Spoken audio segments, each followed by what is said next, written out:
Good morning, everybody. It's so good to be back and good to see everybody. Chairman Comer needs to leave, so I'm going to yield to him first thing and let him go first. So, Chairman Comer? Well, thank you, Chairwoman McClain. Yesterday, Speaker Johnson and members of the House Oversight Committee met with several survivors of the horrific crimes committed by Epstein and Maxwell. The abuse these survivors endured is both heartbreaking and sickening. They were not only victims of unspeakable crimes, but were also betrayed by their own government, which failed to deliver justice and accountability. The House Oversight Committee is committed to providing transparency and accountability for these brave survivors and for the American people. Over the past 6 weeks, the Oversight Committee has worked tirelessly to obtain documents and testimony related to Epstein and Maxwell. We have subpoenaed Maxwell for a deposition. We have subpoenaed the Department of Justice for documents. We have issued subpoenas to 10 former federal officials for depositions. We have requested documents from the Epstein estate, and we have secured a transcribed interview with former Labor Secretary Alex Acosta. This is the most comprehensive investigation into Epstein and Maxwell to date, and we're already getting results. We have already deposed former Attorney General Bill Barr.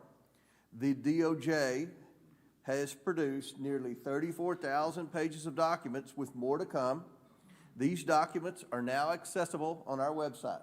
We put every single document on the website. The Epstein estate will begin producing documents on September 8th. The committee is operating at an unprecedented pace and doing the work the right way. What we heard yesterday from the survivors is that they support these efforts and they support the pursuit of transparency and accountability. We will continue working tirelessly for these survivors and for the American people. I want to thank Speaker Johnson and his leadership team for giving us all the tools we need to get all the information that the American people want and that the survivors deserve to be able to finally give them some accountability. And I want to thank the Trump administration for working with us and turning over 34,000 documents so far. With that, I yield back. Wow, thank you.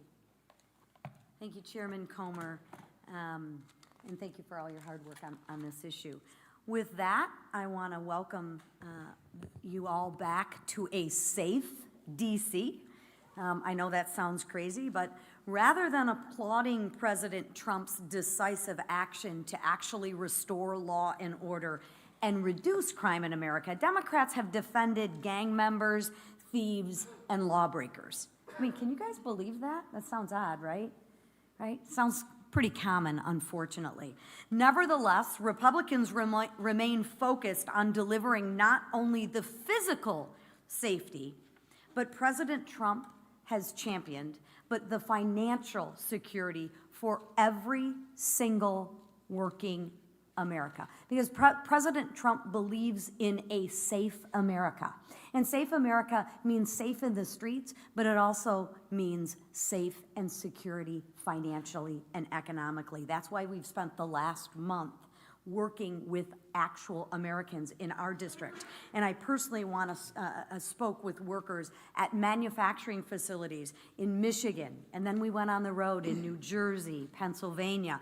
These folks work hard, and many of these folks work more than 40 hours a week. So let me tell you that it was an honor to let them know that the extra hours they put in will actually not be taxed. And of course, I wasn't the only one standing with the American workers in the past month. House Republicans showed up in coffee shops, small businesses, schools, gas stations, all across America.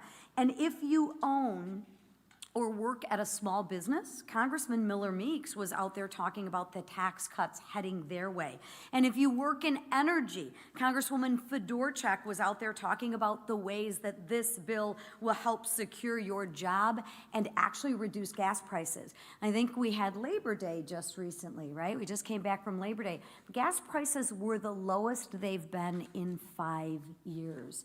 What a success that is. And if you work in healthcare, Congressman Barrett was on the ground hosting a town hall about what this bill does to actually improve healthcare in rural areas. And if you've worked your whole entire life, Congressman Mario Diaz-Balart sat down with seniors about the historic tax cut they will receive because of the Working Families Tax Cut Bill. Wherever you work, the bottom line remains the same. Republicans are fighting for every single American worker, and we are proud of the results that we have delivered. Republicans voted to keep money in Americans' pockets, while the Democrats voted to take money from Americans' pockets. Republicans delivered no tax on tips, no tax on overtime, and no tax on Social Security.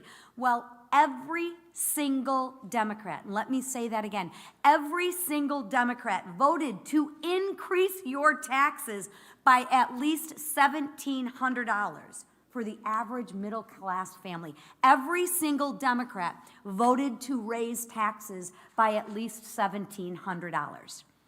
Please cover that. Republicans want to keep more money in your pocket. Democrats think that you should pay more money to the government because the government just runs so doggone efficiently, right? House Republicans are doing what is needed to be done to deliver for the American worker. And with that, I want to turn it over to someone who has actually worked hard for his constituents, Congressman David Taylor of the great state of Ohio. It pains me to say Ohio, as in Michigan. I know. Well, you're still recently the winner, so that's okay. Thank you, Chairwoman. During the August work period, I spent time in Ohio's 2nd Congressional District talking with local small business owners, farmers, manufacturers about the issues that are most important to them. I heard over and over again how important the Working Families Tax Cut Act is in transforming the lives of hardworking Ohioans by lowering taxes so they can spend their hard-earned money on what they need, helping small businesses grow and develop and revitalizing our main streets. As a third-generation small business owner, I know firsthand how a tough economy and skyrocketing taxes make it harder to turn a profit.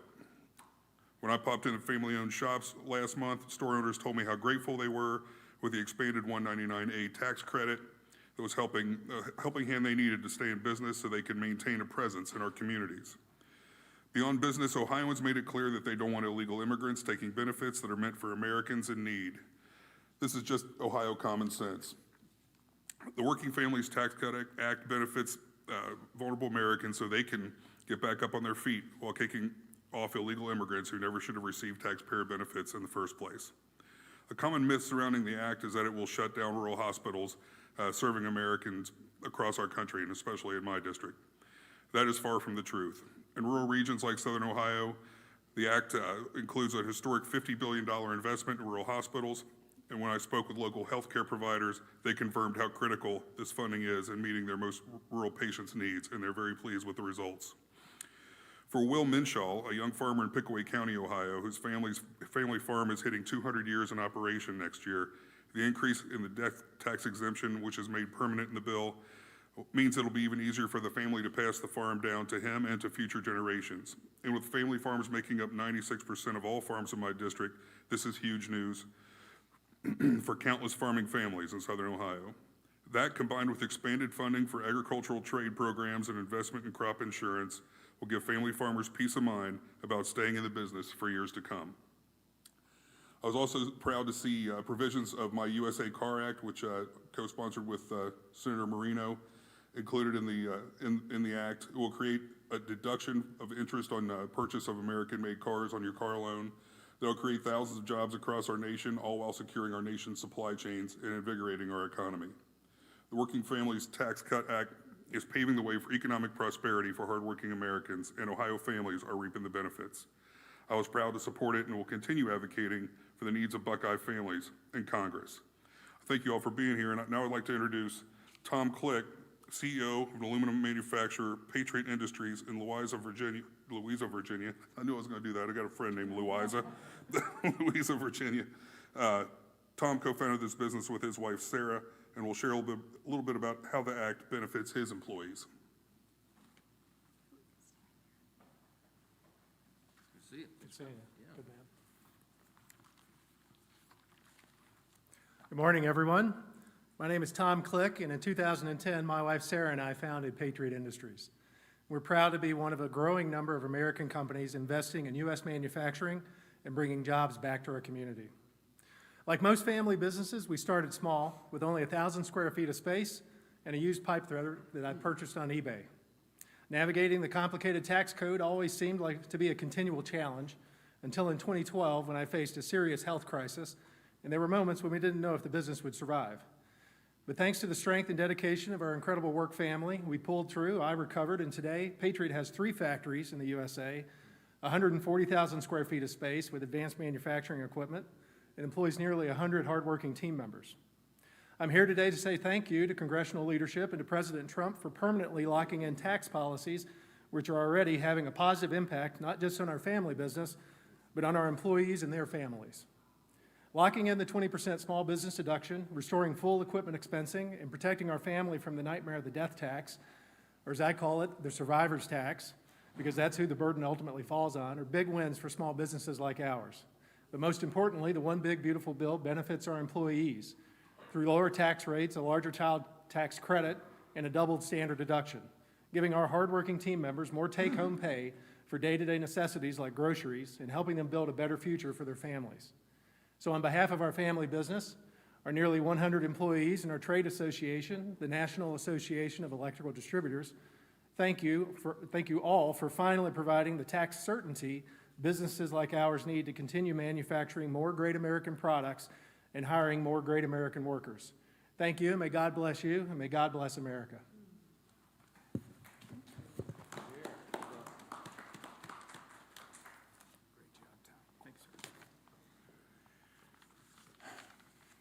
Last week, 2 innocent lives were taken at Annunciation Catholic School in Minneapolis.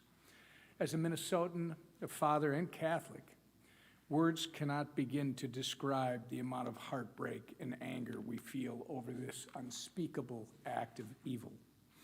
Our prayers continue to be with the victims, their families, and everyone who is impacted by this horrific event. We pray because, despite what some may say, prayer is powerful. Thank you to FBI Director Patel, Deputy Director Bongino, and to our local law enforcement for all their efforts. Thank you to President Trump for reaching out to Governor Walz to offer support and ordering that all flags be flown at half-staff in honor of the victims. And thank you to Vice President J.D. Vance for being in Minnesota today to pay his respects to the victims of this tragedy and their families. They need to know that someone cares. This senseless tragedy was carried out by a very broken and deranged individual. He is the unfortunate picture of the current mental health crisis we have here in the United States, a mental health crisis that has been normalized and exacerbated by extreme Democrat policies. We cannot allow any more innocent lives to be taken by someone who should have received help long before they had a chance to become violent. Not to mention the far left anti-law enforcement policies of Tim Walz and Democrats in Minnesota that encourage crime. The way forward is to address the mental health crisis and empower law enforcement to crack down on crime, just as President Trump has done right here in our nation's capital. The American people elected our Republican trifecta with a mandate to restore law, order, and prosperity to our communities. And that is exactly what we have done over the last 7 months. This August, I had the privilege of being back in my home state to discuss how Republicans' working families tax cut is benefiting Minnesotans. It was an honor to host several Trump administration officials, including Labor Secretary Lori Chavez-DeRemer, Environmental Protection Agency Administrator Lee Zeldin, and Federal Transit Administration Administrator Mark Molinaro, who all helped highlight the ways this once-in-a-generation piece of legislation improves the lives of so many. From no tax on tips and overtime to historic tax relief for American manufacturers that you just heard about from Tom, Minnesota workers and businesses are benefiting from this monumental bill. While in my district, I got to visit New Flyer's bus manufacturing plant alongside FTA Administrator Molinaro, American manufacturers like New Flyer can expect a major boost thanks to provisions like full expensing and bonus depreciation. With 12% of employment in Minnesota being in the manufacturing sector, hundreds of thousands of Minnesotan workers stand to benefit. The Republican trifecta's working families tax cut unleashes growth and opportunity like never before, and we're just getting started. With that, I turn it over to our great leader, Steve Scalise. Thank you, Whip, and our prayers are with you and the people of Minnesota for that tragic shooting. And as we come back to D.C., it is encouraging to see a much safer nation's capital. And it is clearly the result of the work of President Trump, who said early off he was going to make America safe again. And you don't just do it through words, you do it through actions. And those actions have been significant. Those actions are noticeable when you go around the district, when you talk to people here in D.C. who can feel the presence of those National Guard troops. I want to thank all the states who have sent National Guard troops. Proud that my home state, the Speaker's home state of Louisiana, is one of those who have sent over 100 of our Louisiana National Guard to be a part of helping making our nation's capital safe. And we're going to continue to take steps to do things here in Congress to address some of the other problems in our nation's capital. Worked closely, in fact, spoke with President Trump just a few days ago about some of the actions Congress needs to take to address the things that D.C. has done, self-inflicted wounds, so to speak, that they have passed through the council to make it easier for hardened criminals to walk free, even if they get arrested.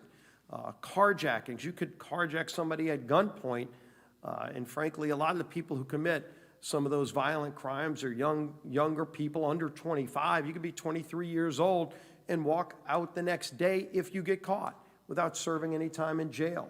And I think a lot of people are outraged by that, but it's ordinances on the books in D.C. that lead to that. It's soft on crime judges because of a weak judicial nominating commission that is stacked with far leftists who are who themselves soft on crime, and because of that, you get judges that are soft on crime, and all that does is creates more victims, senseless, needless victims of crime that shouldn't be if you only had better ordinances. And so our Oversight Committee is going to be going to work next week, passing a package of bills to address a lot of those problems that D.C. created, to fix it so that criminals can't just walk free. If they want to go commit tough crimes, they'll have to do the time for what they do on the streets.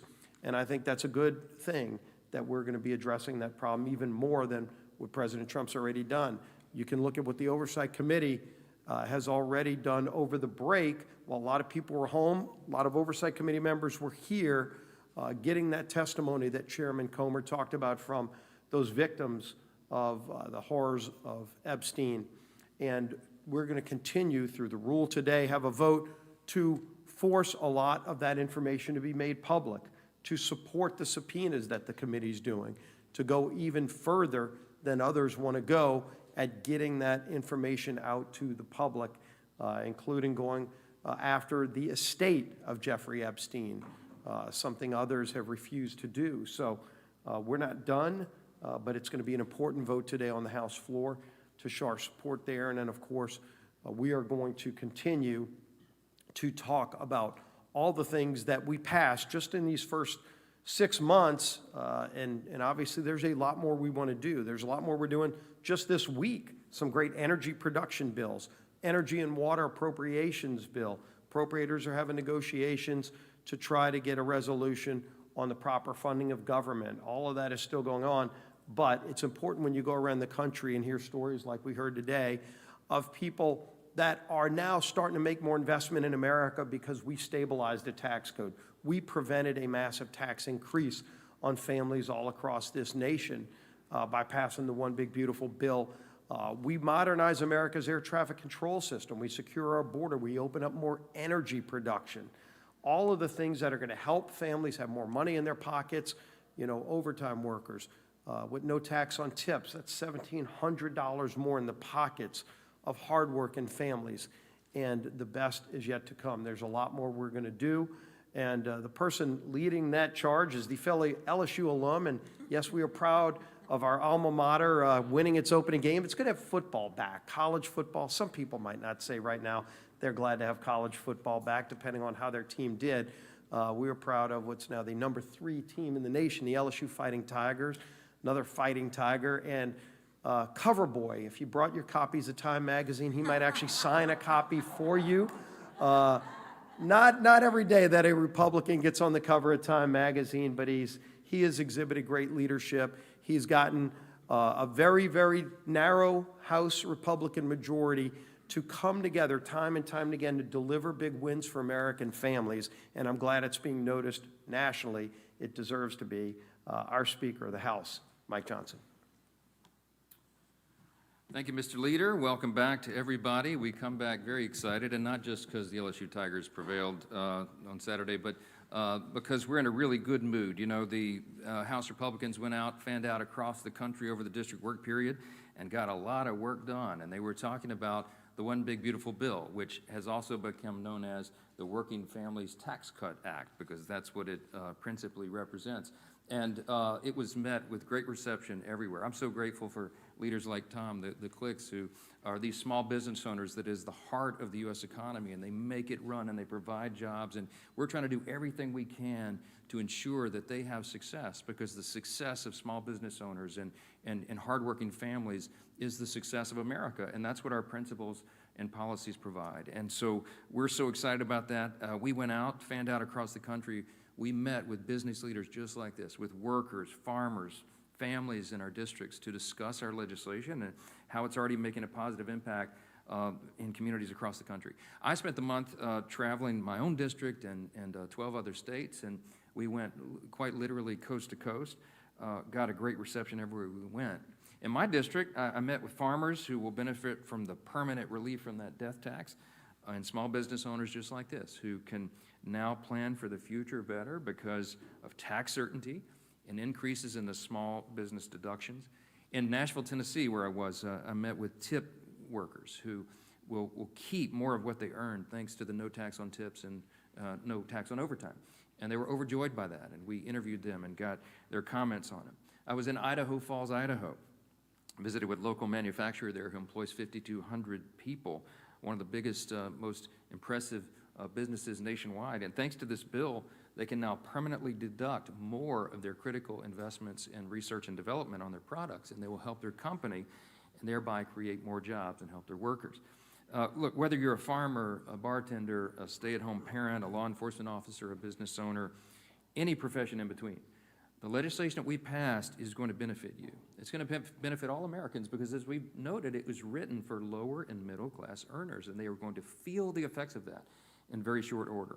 We're going to continue to speak the truth to the American people, and we're really excited, I'll just note parenthetically, as we head into the midterm election, about the results that we can point to that are going to help everyone. Regarding D.C. crime, it's not just the One Big Beautiful Bill that's helping American people. Since President Trump took control of the crime in this city, and so many of you live here and you experienced this, they took control of the D.C. Metro Police Department, and the crime in our nation's capital has fallen off a cliff. Here's some stats. Carjackings are down 85%. Some of you, I won't ask for a raise of hands, but some of y'all live in the Navy Yard. I mean, people were scared to go to their cars at night. That's not happening anymore. I was down there yesterday, and we have National Guard, loyal, faithful, brave National Guardsmen and women walking the streets in full, with their arms. Makes a big difference. Carjacking's down 85%, robberies down 42%, violent crime down 25%.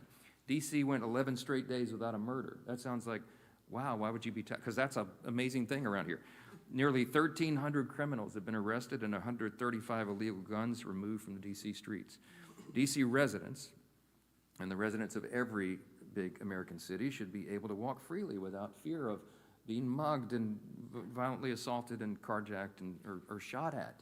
I mean, this is common sense, and it's clear this action is needed. 81% of the people in this country believe crime is a major problem in large American cities, and we ought to do something about it, and we're the team that will. President Trump is clearly listening. His efforts have been so effective here in D.C. that Mayor Bowser, who is a Democrat, as you know, signed an executive order just yesterday welcoming federal law enforcement in D.C. indefinitely, okay?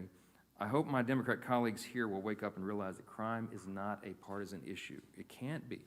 Violent criminals don't know if you're a Democrat or a Republican before they put a gun to the back of your head and demand you give up your keys. We can't stand for that. And the Democrats should set aside their pride and stop defending violent criminals, which is amazingly what so many of them are doing right now, and work with the Trump administration to put the safety of the American people first. Regarding government funding, just very quickly, you've heard Leader Scalise address this. House Republicans are continuing the FY26 appropriations process in our efforts to responsibly fund the government while also cutting spending. Why? Because, my friends, we have a $37 trillion federal debt. Now, remember, we cut $1.6 trillion in the big, beautiful bill, and that was a huge leap forward because it's the largest amount of savings ever achieved by any legislative body in the history of mankind, but it's not enough. We have to continue to spend more responsibly.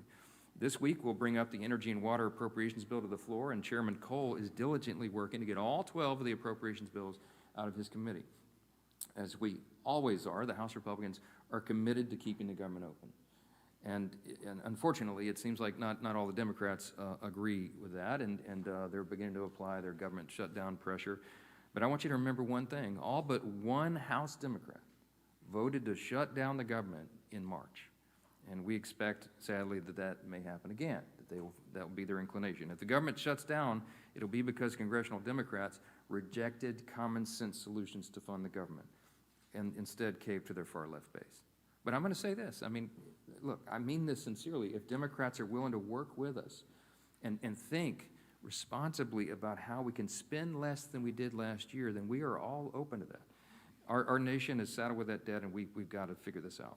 Last thing I'll note, and then we'll go to questions. I just got a comment on Governor Newsom and his anti-Christian rhetoric, anti-religious rhetoric. Just one personal point here. Last week, I mean, he called me out personally a couple times, and he shamelessly mocked the victims of Annunciation Catholic School for praying after the shooting. Went online and did it in writing. I just found it reprehensible. I mean, it's really sick. In response to a video of Caroline Leavitt discussing the power of prayer amid great tragedy, the governor posted, quote, "These children were literally praying as they got shot at." I mean, why? Like, why would he do that? Why would you do that? Except that you are starving for attention. It's detestable. 2 children were murdered. More than a dozen were hospitalized, and Gavin Newsom's response was to sneer and condemn those who seek out our Creator at our darkest moments. I just thought it was evil. In fact, it's indicative of such a profound moral decay that really the only hope for Gavin is prayer, ironically, and we're told in Scripture to do that. As people of faith, we believe in the strength of prayer and intercession. It's foundational to who we are as believers, and by the way, who we are as Americans. It's woven into the fabric of our country, our deep Judeo-Christian heritage, and it's something that we represent. And as a leader of the state with the largest Christian population in America, I will keep Governor Newsom and also the people of California in my prayers, and I think you ought to be called out, and anybody who does that should be called out for it. With that, take a few questions. Yes, ma'am.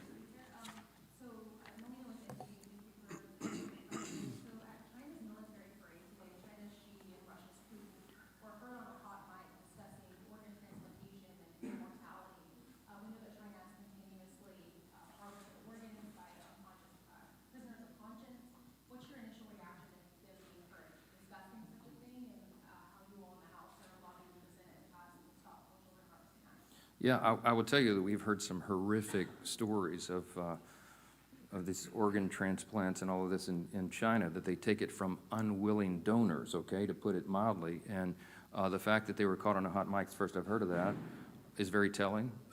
It tells you what their worldview is in contrast to ours. Speaking of evil, we've heard of, terrible stories. I've heard terrible stories of the Uyghurs, for example, this persecuted religious minority that they're using to harvest organs from. I mean, look, I've not seen the evidence of that, but if the leaders are talking about it, it should alarm us. The United States, we're going to stand for morality and ethics, and we're going to stand against that. There's legislation, as you know, that would address it, and we might need to put that at the top of the priority list if that's what's happening. So that's news to me. Yes, sir. Hi,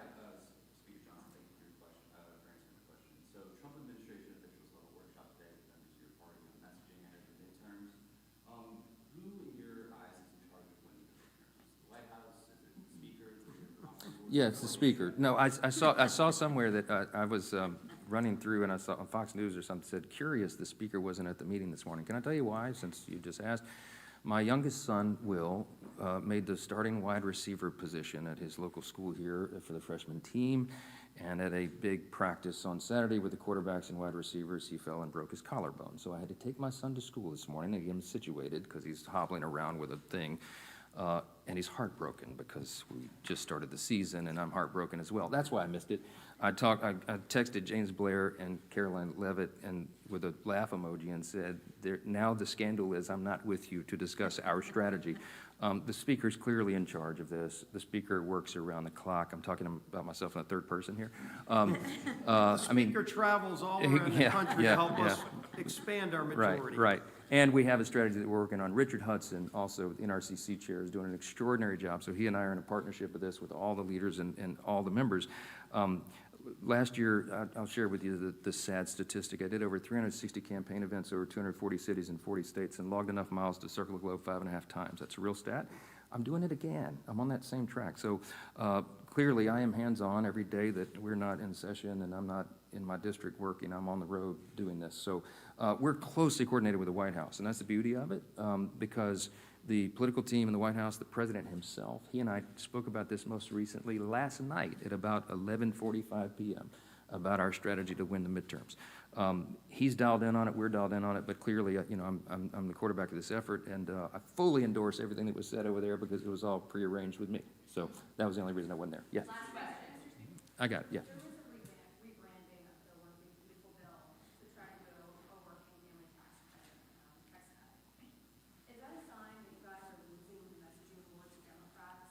The polling is not doing well for you guys, particularly across multiple different polls. What more Republicans have to do to actually sell it? Yeah, it's not a rebranding, and what we have to do to sell it is tell the truth, and that's the beauty of it, okay? So I'm not surprised that some of the early polling was less than favorable in some areas of the country because there has been a full-on strategy by, frankly, the mainstream media and the Democrats, of course, to try to misrepresent what's in the bill.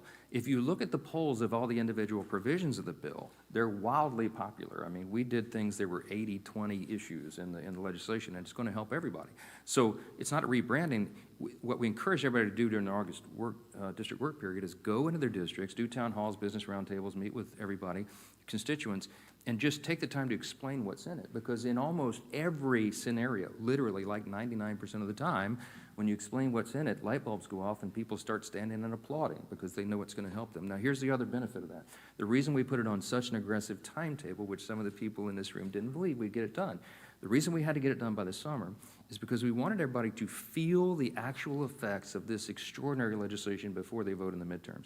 We made a mistake in the first Trump administration. In hindsight, we got the Tax Cuts and Jobs Act done, our reconciliation package then, but we didn't get it done until December. And so people didn't feel the effects before they voted in the midterm, and we lost our majority. We are not going to make that mistake again. So the reason we put this on such an aggressive timetable was to get it done, get it signed into law, get it enacted.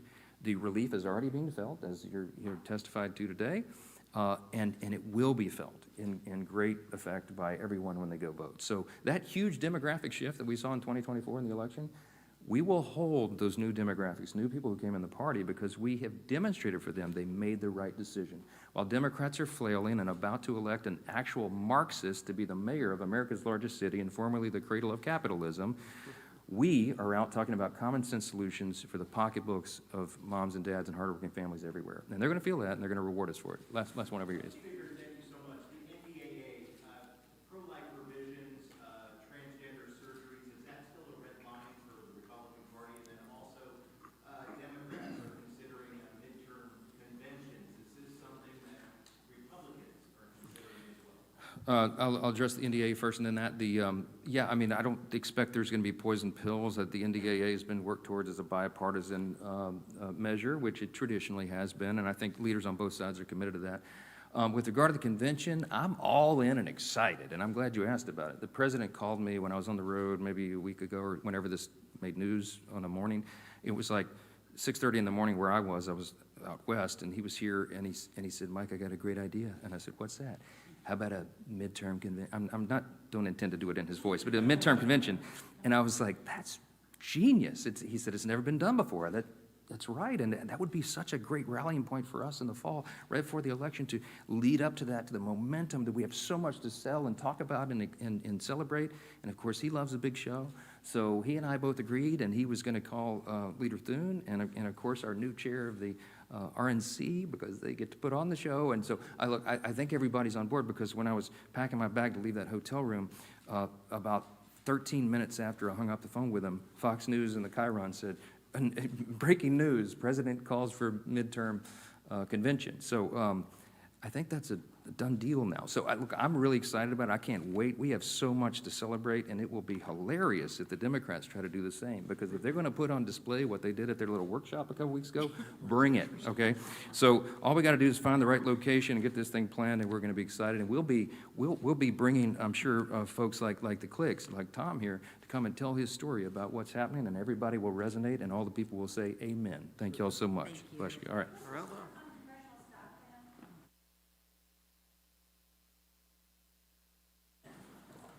On the congressional stock ban, the question was asked. I'm generally favorable to the policy. There's a couple of different ideas on the table, and we have to build consensus on that, because you got to do it responsibly. So some of the ideas that have been put forward, I'm not in love with the details of.